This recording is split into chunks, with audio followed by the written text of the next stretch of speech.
Waalaikumsalam warahmatullahi wabarakatuh. Alhamdulillahi wa kafa, wassalatu wassalamu ala sayyidina Muhammadinil Mustafa wa ala alihi wa sahbihi ahli sidqi wal wafa. Amma ba'du. Majelis hakim, hadirin yang saya muliakan, merah putih indah berkibar melambangkan persatuan dan kesatuan bangsa. Hadirin semua, apa kabar? Apakah sehat semuanya?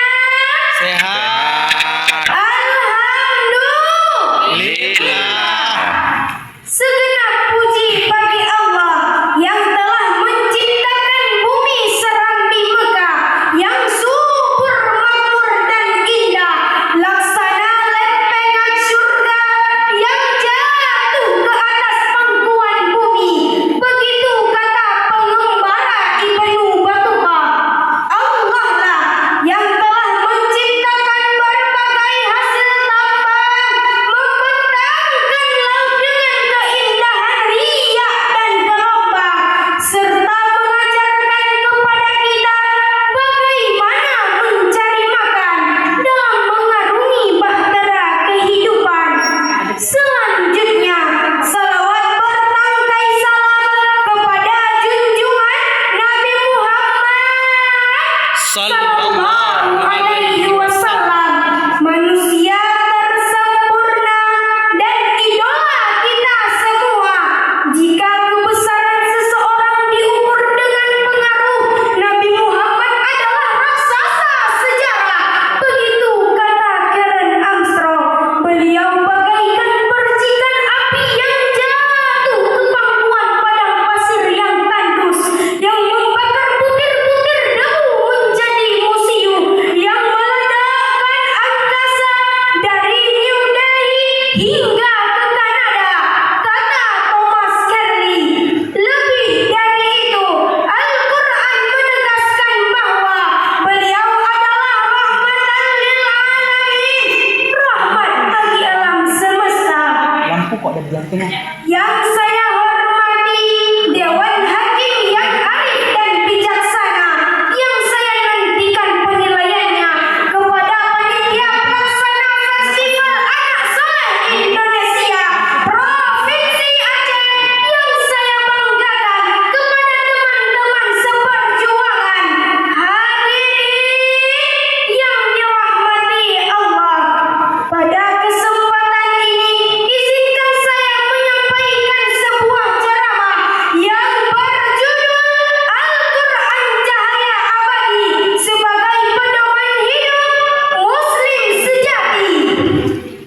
Majelis hakim, hadirin yang saya banggakan, Stanley Lightfoot, seorang orientalis berkebangsaan Inggris, pernah berkata, keistimewaan terbesar yang dimiliki oleh Al-Quran karena keasliannya tidak bisa diragukan lagi.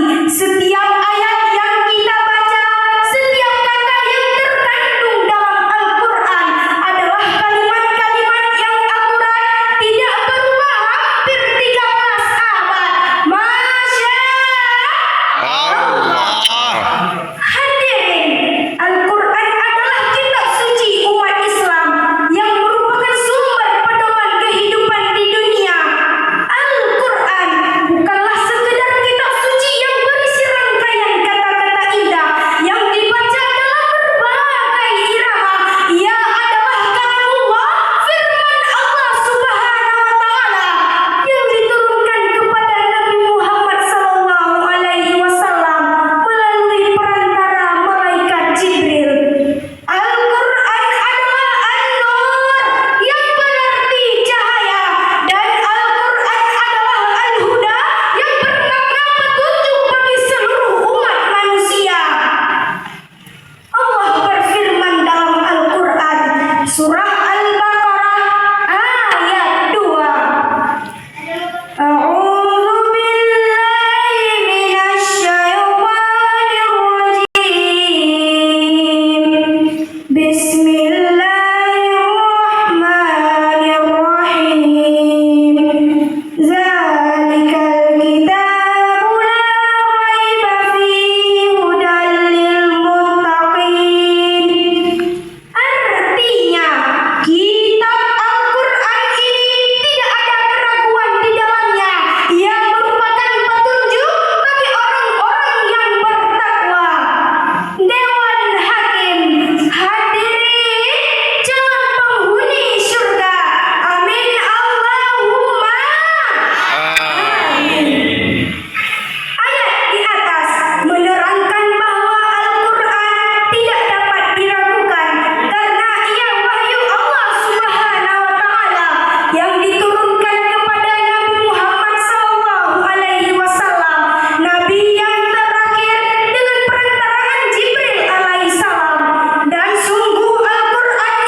Zubil.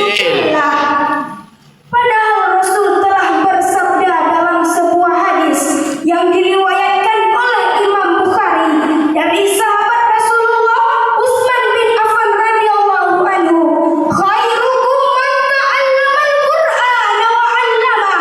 Sebaik-baik kalian adalah orang yang mempelajari Al-Qur'an dan mengajarkannya. Oleh karena itu sahabat fasih, mari kita jadikan Al-Quran sebagai pedoman. Kita harus mempelajari kandungan dalam Al-Quran. Kita harus belajar kepada para tokoh agama yang lebih memahami makna-makna yang terkandung pada setiap ayat Al-Quran. Dari penjelasan-penjelasan tokoh agama itulah kita bisa mendapatkan pengetahuan, petunjuk yang dimaksud dari Al-Quran. Tampaknya kita sulit untuk dapat memahami kandungannya, apalagi sampai menerapkan dan mengikuti Al-Quran. Penting bagi umat Islam untuk memandang Al-Quran sebagai sumber cahaya abadi yang terus menerangi perjalanan peradaban Islam. Sepakat hadirin? Sepakat. Demikian ceramah yang saya sampaikan. Lebih dan kurang mohon dimaafkan. Mari hadirin sekalian, kita petik kesimpulan. Al-Quran adalah kalamullah yang harus dipelajari dan dijadikan sebagai pedoman. Dengan menjadikan Al-Quran sebagai arahan, insya Allah kehidupan akan jauh lebih tentram. Dikarenakan Al-Quran adalah cahaya abadi yang senantiasa menerangi kehidupan manusia bernurani. Amin ya rabbal alamin. Nanggro Aceh indah rupawan, Seramu megah julukannya. Salah dan silap mohon dimaafkan agar silaturahmi tetap terjaga. Hasbunallah, wassalamualaikum warahmatullahi wabarakatuh. Waalaikumsalam warahmatullahi Bapak Ibu hadirin